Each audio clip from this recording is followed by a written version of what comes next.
இப்போ ரீசெண்டாக பார்த்தீங்கன்னா அண்ணா நகர் போனேன் சார். நைட்டு பிரியாணி சாப்பிட்லான்னு சொல்லிட்டு. பார்த்தா ரூ. 200 மட்டன் பிரியாணின்னு போர்டு போட்டுருந்தாங்க. சரி ரூ. 200 மட்டன் பிரியாணின்னு போட்டிருக்காங்களே போய் சாப்பிட்லான்னு போனேன் சார். அதில் ரைஸு 2 பீஸ் மட்டனுன்னு சொல்லி வச்சு கொடுத்தாங்க சார். அது பார்த்தீங்கன்னா அது மட்டனே கிடையாது.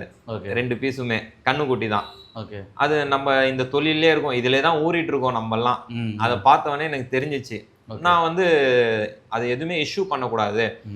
ஏன்னா வந்து நம்ம ஹோட்டல் நடத்துறவங்களை நம்ம குத்தம் சொல்ல முடியாது சார். அவங்க வந்து இப்போ நான் ஒரு வெண்டார் கறிக்கடைக்காரன், நான் வந்து அவருக்கு தெரியாம இருக்கும். நான் அதை டீசெண்டா அவரை கூப்பிட்டு நான் பொலைட்டா சொன்னேன், தம்பி இங்க பாருங்க, இது வந்து ஆட்டுக்கறி கிடையாது, நான் இந்த தொழிலை சார்ந்தவன் தான், இது வந்து மாட்டுக்கறி கண்ணுக்குட்டி, தயவு செஞ்சு இதை வந்து வாங்குற இடத்துல நிப்பாட்டிக்கோங்க, நல்ல கறியா வாங்கி போடுங்க நான் உங்களுக்கு சொன்னேன். அவர் கண்டிப்பா பண்றேன் சார், எங்களுக்கு தெரியாது. ஏன்னா ஒரு ஹோட்டல் நடத்துறவங்க இதை தெரிஞ்சு பண்ண மாட்டாங்கன்றது தான் என்னோட பாயிண்ட்.